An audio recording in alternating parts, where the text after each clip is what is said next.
Good afternoon. Today we will focus on Turkey-Russia relations, considering the past, current developments, and of course the future, and the positioning of the Western countries against the latest rapprochement between Turkey and Russia. We have today two guests, Michael Reynolds and Evren Balta. Welcome and thank you for joining us today. Evren Balta is a senior scholar at the Istanbul Policy Center and associate professor of international relations at Özyeğin University. Michael Reynolds is associate professor of Near Eastern Studies and director of the program in Russian, East European and Eurasian Studies at Princeton University. I would like to begin with Professor Balta. Last week, there was a conference on Turkey-Russia relations at the Istanbul Policy Center, and you held a speech, and you as well. How was the event? The event went very well. It was a very crowded event. Before the event, actually, we organized another roundtable with the participation of Michael Reynolds and Fyodor Lukyanov from Russia. And in that event, we first started by discussing the role of Russia in global politics, which we titled Reassessing the Russian Role in Global Politics. And then in the second day, we had a full-day conference on Russian-Turkish relations. This time we basically focused on the bilateral relations between these two countries, but we took into the consideration of the role of the Western countries play in this bilateral relationship. The conference was organized by Istanbul Policy Center and also Istanbul Developmental Foundation, İKV. And when we decided to do this conference together with İKV and İPM, approximately like 3 or 4 months ago, we thought that this topic was topical because there was a lot of cooperation going on between these two countries at the expense of, sometimes at the expense of Turkey's relationship with the West. And then when we actually did the conference, things were radically changing, specifically with regard to the developments in Idlib. And it became even more topical, but now not because of the cooperation between these two countries, but the possibility of a conflict between these countries over Syria, over Idlib. So that was the basic broad general framework, and that's why we decided to do the conference. You wanted me to talk a little bit about the program? What we discussed? Okay. In the full day, we had 3 panels. The first panel was on the history. We tried to understand the patterns of cooperation and conflict between these two countries by looking at history. We covered the last 2 decades, basically, starting from the 19th century. Michael Reynolds was one of the speakers in that panel, and our panelists tried to help us. I mean, they basically helped us to understand how the cooperation has evolved between these two countries and how and what would be the lessons, historical lessons, if we look at the last 2 decades. Maybe we can talk about that later because I thought that it was a fascinating discussion. One of the major things that I learned in that panel, and I was moderating the panel, was basically the cooperation that developed between Russia and Turkey, between the Soviet Union and Turkey throughout the Cold War, and how strong it was. And this was very important because it really goes against the tail of this non-relationship between Turkey and Russia. And in the second panel, we basically shifted our focus to bilateral relations. We focused on energy deals, energy cooperation, economic ties and cooperation. We questioned this idea of compartmentalization a lot, which became very dominant again in understanding Russian-Turkish relations. We then moved on to Russia's soft power, whether Russia uses this hybrid warfare in Turkey, as it is claimed to be using elsewhere in Europe, in the US interfering US elections. And we also focused on the security cooperation, specifically the purchase of S-400s and military, arms deals between Russia and Turkey, and how can we make sense of these arms deals, whether it's in the national interest of Turkey or something else. In the last panel, we brought another actor to the picture, which we thought fundamental to understand Russian-Turkish relations, which was the West. We tried to understand the role of the EU. We tried to understand the role of the American foreign policy and maybe the mistakes that are basically done by the Western actors, especially in Syria, and also their dealings with Turkey, with the Turkish government.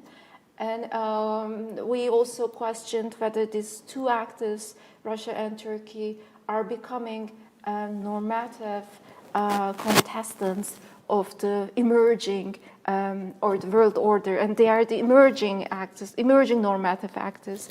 And if they are the emerging normative actors, what is the basis of this claim? We try to understand that as well. So I think that's pretty much the summary of the event. Okay, thank you. Thank you.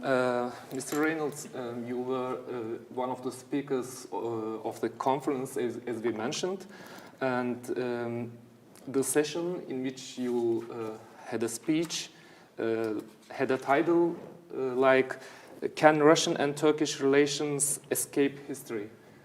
What does escaping history mean? Oh, I could say a lot of words about that. I actually started my presentation yesterday, I think, pointing out there were two things I wanted to question about that title. One is sort of a notion there that history is something that we need to escape from in general. And you find this is, I think, a powerful stream in, I would say, kind of Western liberal thinking, sort of what lies behind the EU. Sort of history is seen as a bad thing and something we need to transcend. Which I have, I don't agree with. I don't think history is our problem so much as human nature. And then the question is how do we? I think it's a mistake to try to imagine that you can totally avoid conflict. And the better question is to ask how can you better manage conflict? Leaving that aside, more specifically on relations between Turkey and Russia. The assumption, default assumption in everybody's minds, I think, is that Turkey and Russia are two countries who have been at loggerheads throughout history, that they've been bitter rivals, and there's certainly a great deal of evidence for that. But that gets exaggerated, I think, in the oversimplified view, which incidentally happens to be, I think, a common one among many Americans who assume that Russia and Turkey are by nature hostile to each other, and therefore any kind of rapprochement between Turkey and Russia could never last. And this is the idea is this was going to break up sooner or later, which it may, because there are, I believe, actually there are fundamental differences between the two countries, but there are also very important periods of cooperation between the two, and we should not overlook that, for better or for worse. Better. In the idea that always, generally speaking, cooperation is better than conflict. But for worse, from the American perspective, if there's robust Turkish-Russian cooperation, Americans fear that will be at the expense of Turkish-American cooperation. Mm-hmm. How do you see the historical perspective in terms of, do you see the fluctuations in history in terms of relations between Turkey and Russia, or a more straight one? Well, obviously there has been, as Turkey had a lot of fluctuations with its relationship with the US, with the Western countries. Turkey, even in the Ottoman Empire and Russian Empire in the 19th century, Turkey and the Soviet Union in the 20th century, they had many fluctuations, many ups and downs in their relationships. We basically asked why in the first conference, how can we explain this patterns of conflict and cooperation, ups and downs?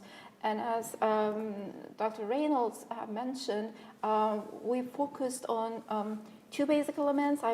Really this shared bitterness of these two states against the Western dictated international order, be it in the beginning of the 20th century or in the Cold War in the 1960s, and even now, really made them to cooperate more.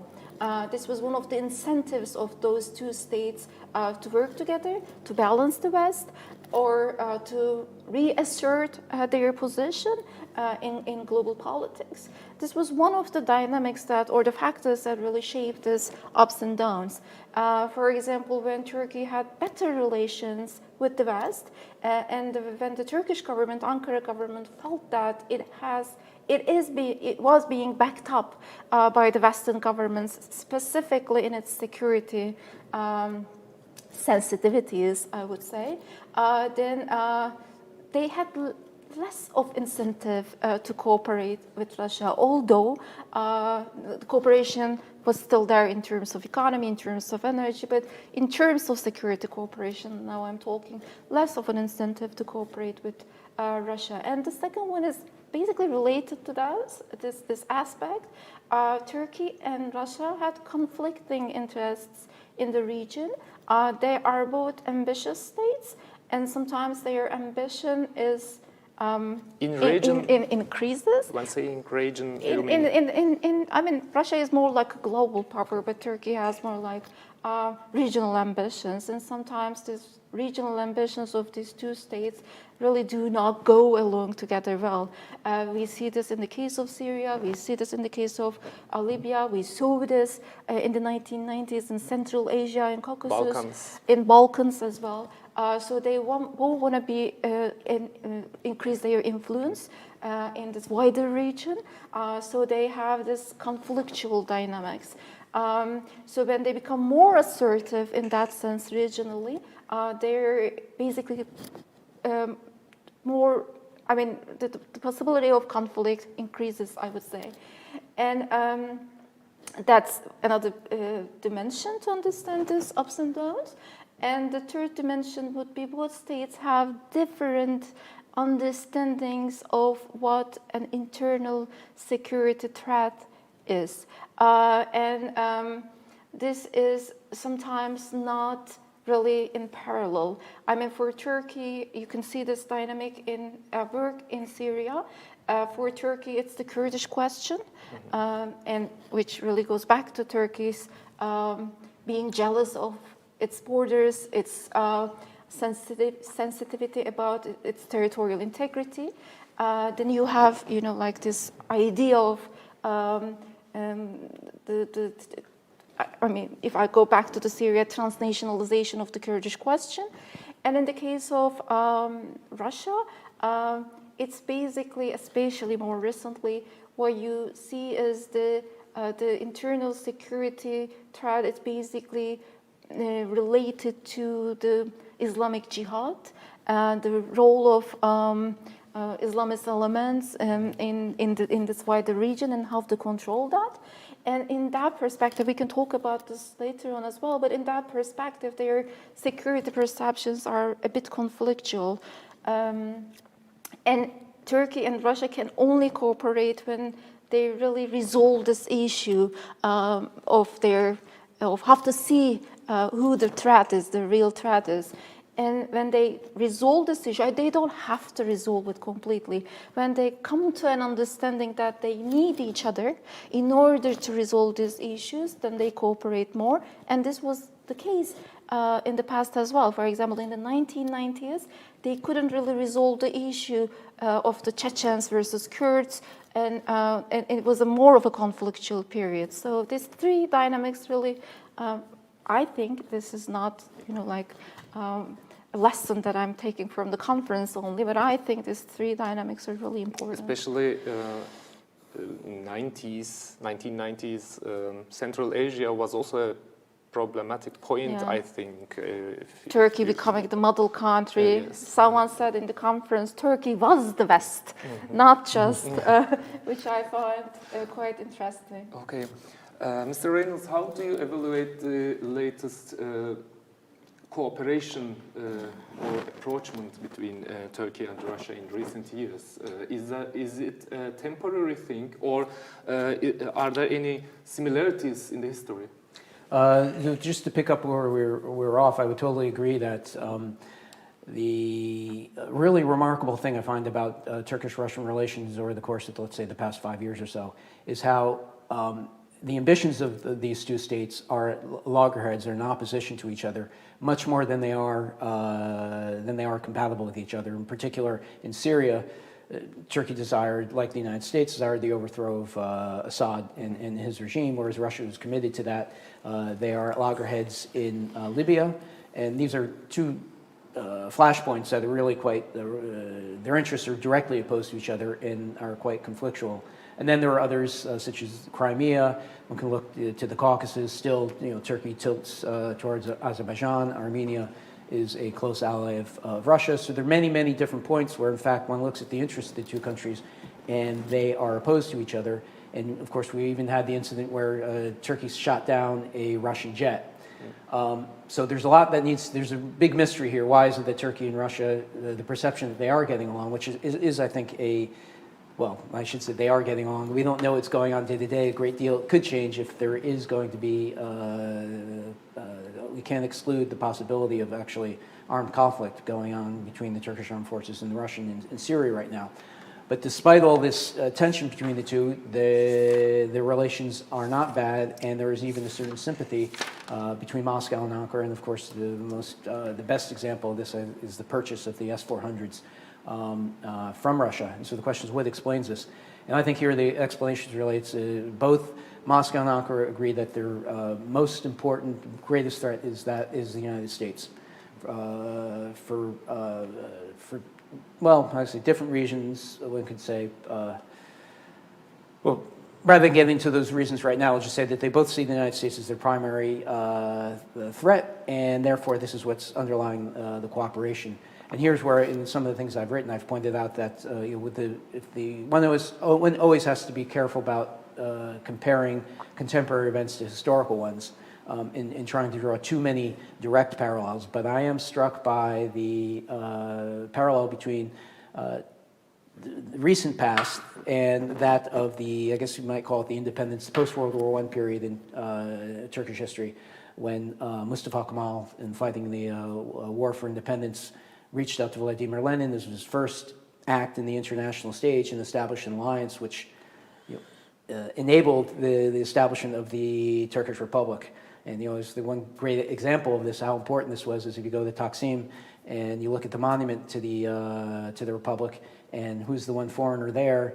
It's the Soviet ambassador standing behind Mustafa Kemal. And I believe that was in 1928. I think that statue was done.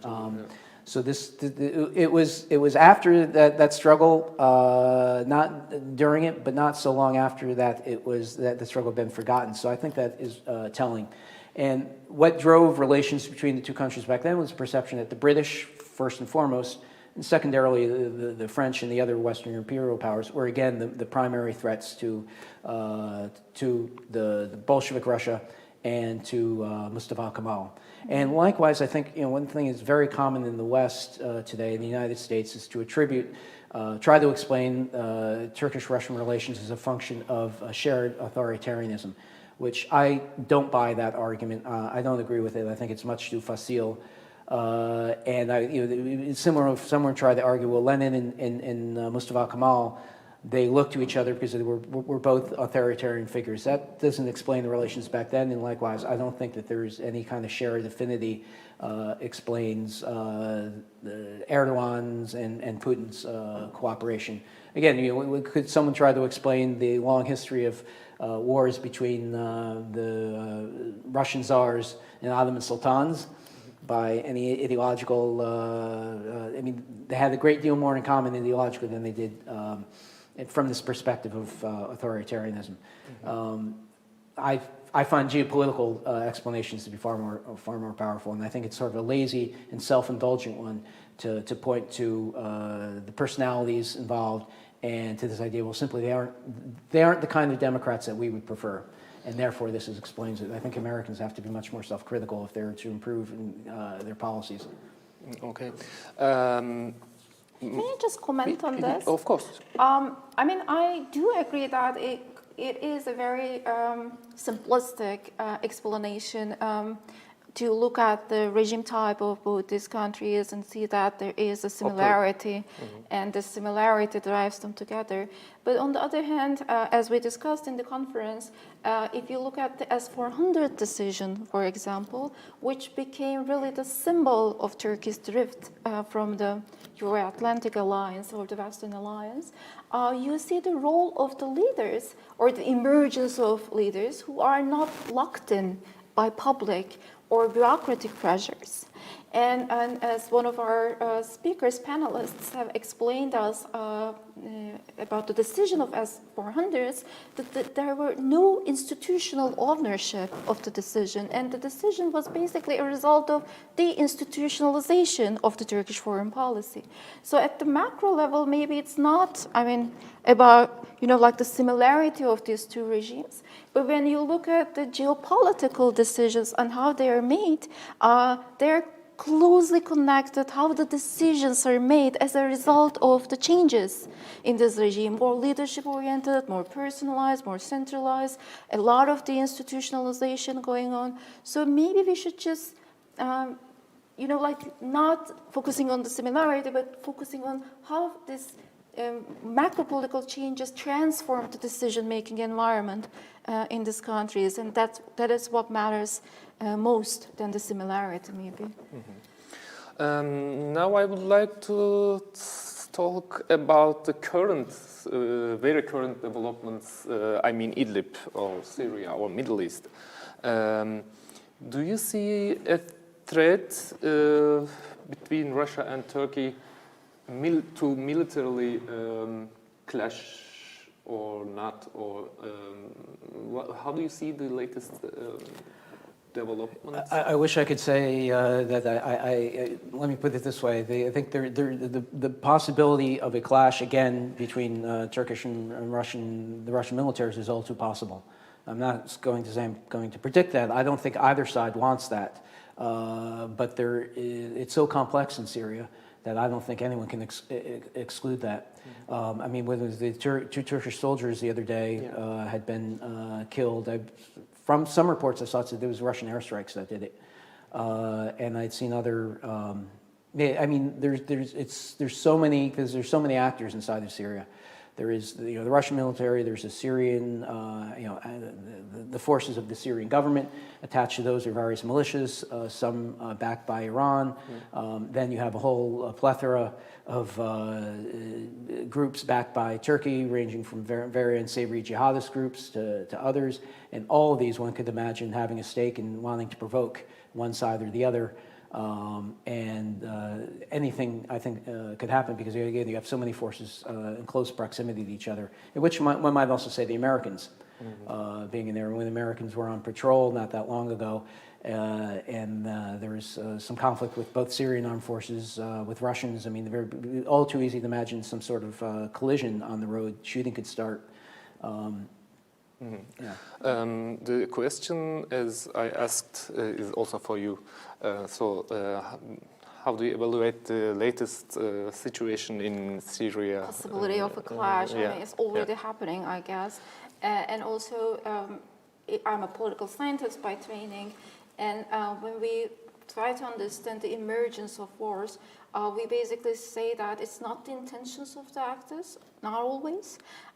It's not the rational, calculated outcome.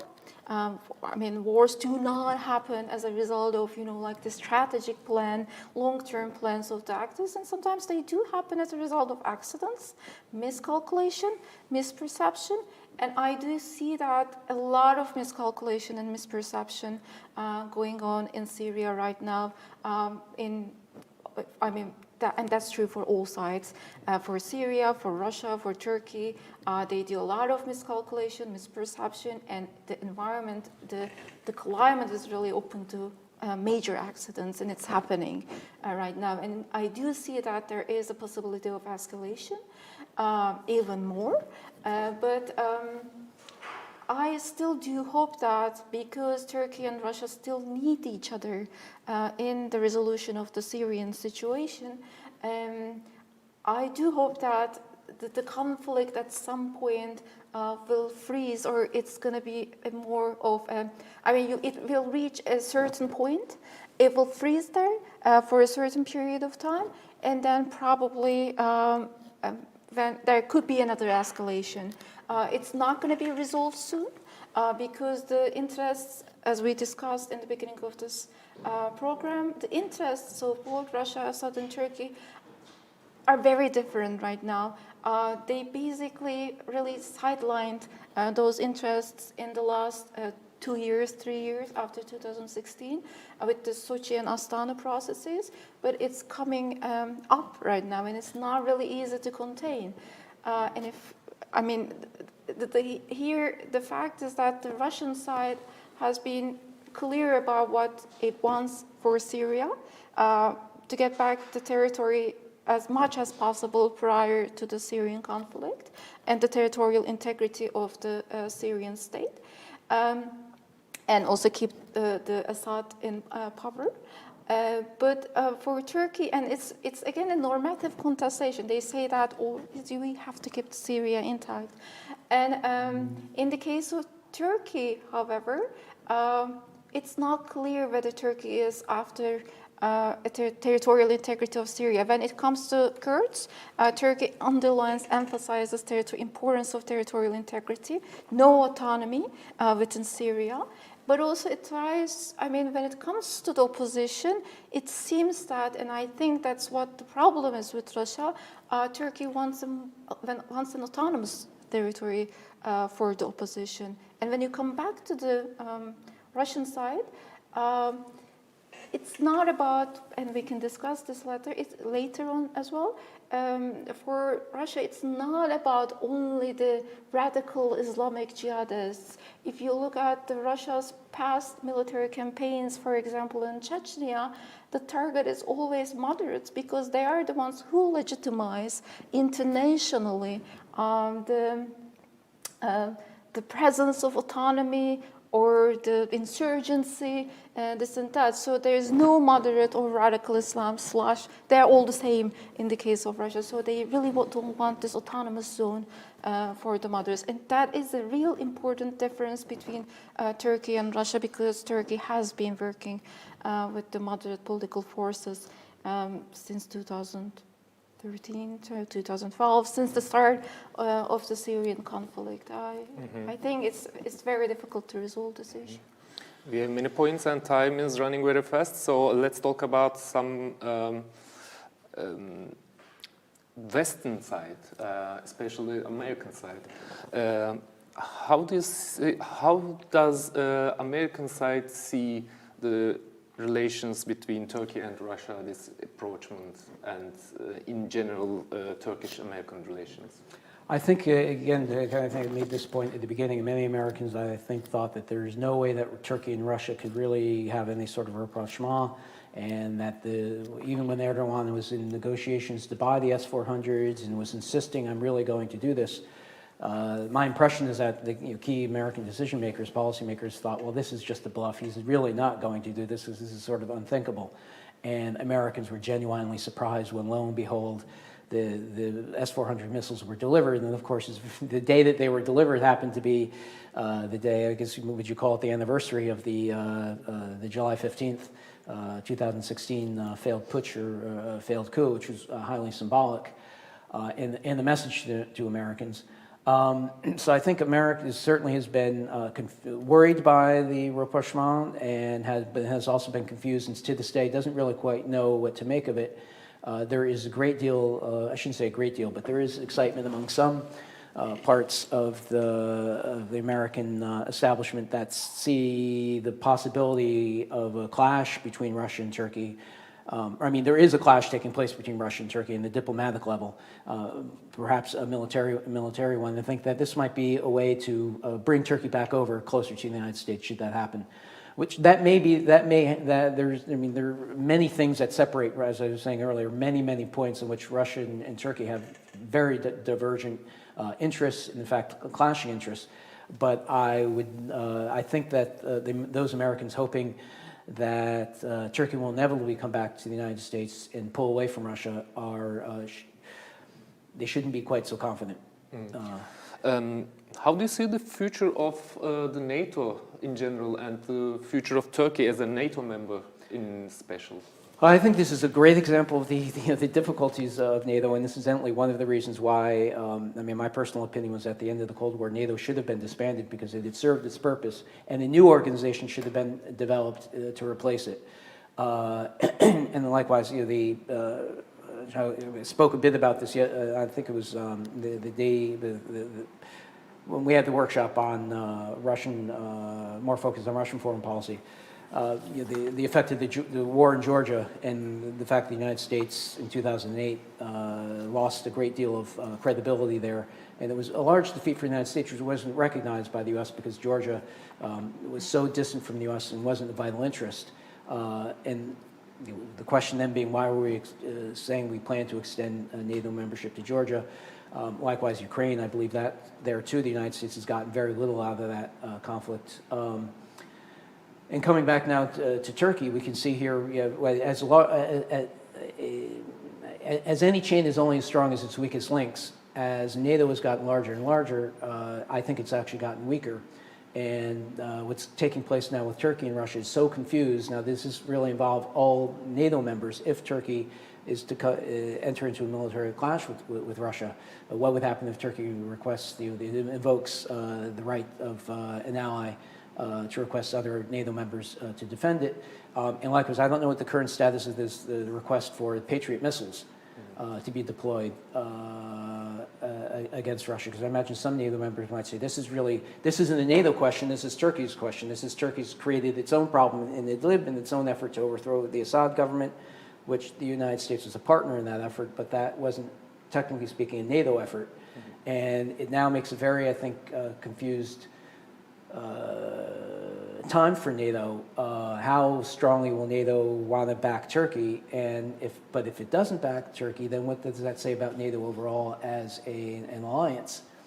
And given President Trump's questions about NATO, this is a very large issue. What is NATO's purpose? How strong is all these things are now very much up in the air.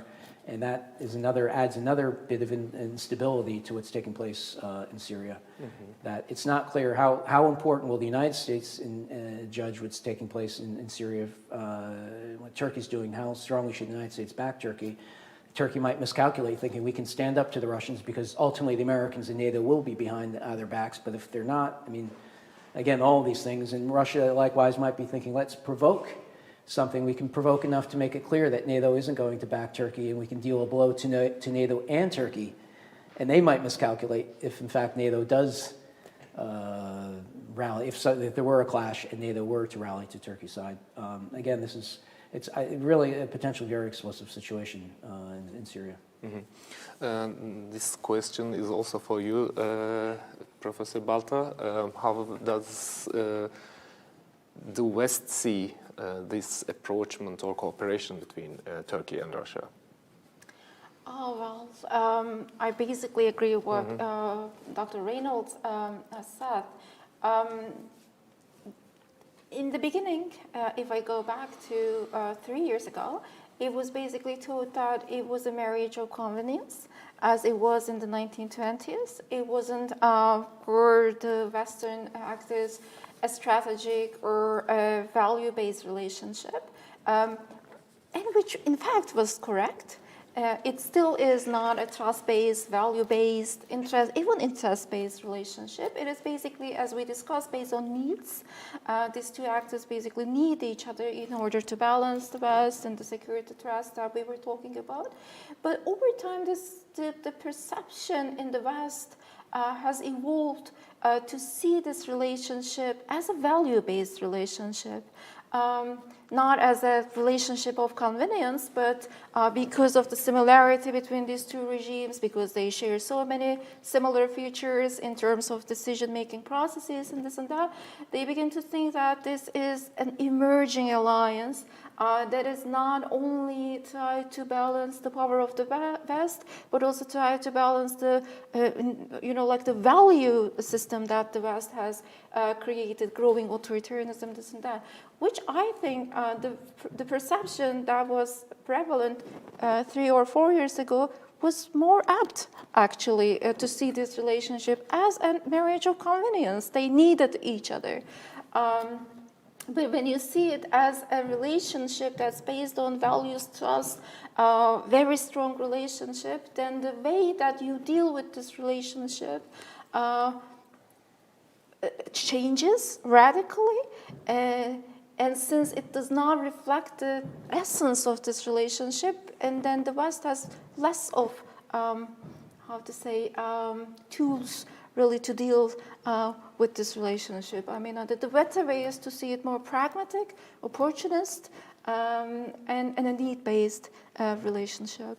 Okay, too many points and questions to discuss, but the time is limited, so we have to wrap up. But last questions. How do you see the future of Turkish foreign policy? Are you optimistic or pessimistic in terms of a better relation with the US or the West and also the Russia? What do you think about it? Well, unfortunately, I have to say I'm pessimistic, only because the Turkish. I've been very critical of American foreign policy, particularly with regards to Turkey. But if I were also, when I think about Turkish foreign policy, there's a great deal that I would criticize there. I think both the United States and Turkey made multiple mistakes inside of Syria, and Turkey has, unfortunately, again, I hate to say this, but has compounded its errors inside of Syria, and I think is continuing to do that. With its role that it's playing very dangerous one, I think, in Libya, and the fact that right now Turkey, with all its neighbors, has significant problems. So I would like to say I'm optimistic, but I don't think. I mean, one of the key things, and we were talking about perceptions and the role of that, and misperception as being a factor oftentimes in the outbreaks of war. I mean, one of the fundamental misperceptions, both on the United States and Turkey, has been sort of, I think, the refusal to recognize that Turkey and the U.S. lost the war in Syria to overthrow Assad, and the idea that, I mean, there were still people clinging very recently in the United States, so maybe we can still keep American forces inside of Syria, and there would be some way we're going to be able to overthrow Assad. Likewise, I think Turkey as well didn't quite fully understand that Assad has won this war, and the question is going to be negotiating the victory, and I don't think Erdogan has fully understood that, and which is why Idlib has emerged as this major potential flashpoint. Unless those perceptions change and Turkey begins to, I think, understand where its strengths and where its weaknesses really are, I don't see much likelihood of Turkish foreign policy improving. With regard to its relations with the West, again, I'm been very critical of the U.S. Mistakes towards Turkey, but Erdogan has made the multiple mistakes. I mean, the purchase of the S-400s, as sympathetic as I am to Turkish sensitivities on this and other issues, it was just a very stupid way to signal to the U.S. we have options and we can move closer to Russia, because once you've purchased those S-400s, it is not something you can. It's an all or nothing decision. It's not one where you can say, okay, we bought a few of them, and now we're not going to buy any more, or we might buy more. It's now you've bought into this system, which is going to be inoperable with the F-35, which is a major project for the Turkish defense industry and the American, and that's going to be long-term. You have the sanctions, etc.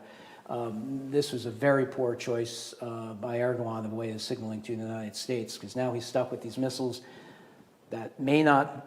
Are they in fact ever going to be operational? Can you really trust that they're going to be? The Russians have given you the full technology to make them operational.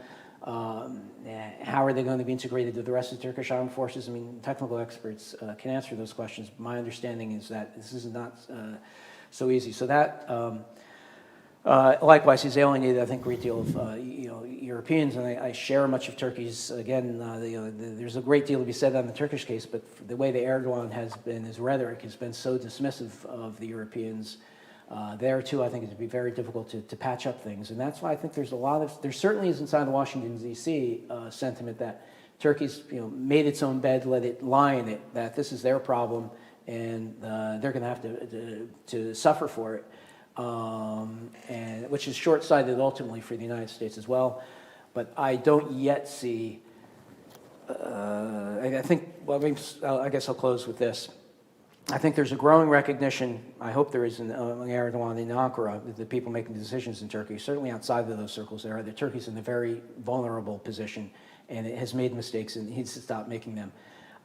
But I don't know that really has penetrated into Erdogan's mind, and I don't know how they're thinking, how do we get out of this hole that we've dug ourselves in. I could imagine they're going to, the saying, when you're in a hole, the first thing to do is to stop digging. Lately, Turkey, though, has only continued to dig that hole, both with the United States and even with Russia. That is setting up more confrontations rather than fewer. So I'm pessimistic, unfortunately. Okay. As I understood, you both don't take foreign policy as a personal thing, but I would like to insist on asking this question.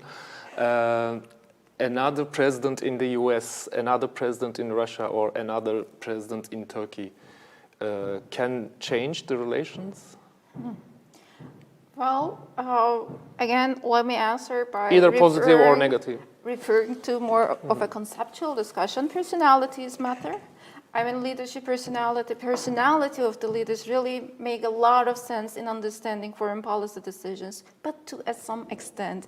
I mean, there is a lot of structural changes happening in the international environment as well, and also within Turkey, which is going to be not that easy to reverse.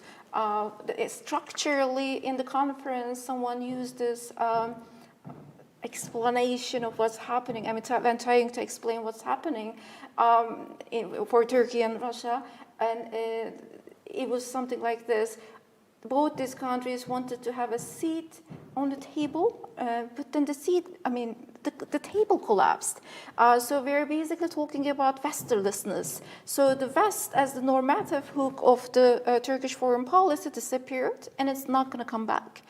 This makes a lot of sense, and it won't change when the leaders will change, right? I mean, there is definitely room. I mean, there's a lot going to change, positive or negative, that I cannot really speculate on that. But you have this structural thing going on, and also a lot of transactionalism happening, not just for Turkey, for the European countries as well. It's not, again, anymore an institution-based, value-based relationship. For many of the countries, international politics has become transactional, including the US. And Turkey is in this tendency as well. It's basically using the similar tools the Western states are using when dealing with other states. And also within Turkey, a lot of the institutionalization happened, which, if I go back to your question, makes possible that the leadership change would change the foreign policy, may change the foreign policy radically. Because if you have strong institutions, then those institutions really resist, or they have identities, as we discussed in the conference. For example, the institutions of Cold War are still there in the U.S., and they do resist to change and transformation. But in Turkey, a lot of the institutionalization happened. That may help us to explain leadership, the relationship between leadership change and also foreign policy change. But overall, as I said, the structural environment of the foreign policy making has changed radically in the last decade or so. Michael Reynolds, Evren, Balta, thank you very much for joining us today. We discussed today the relations between Turkey and Russia, considering the West and especially the US. Thank you very much for watching us, and see you next time.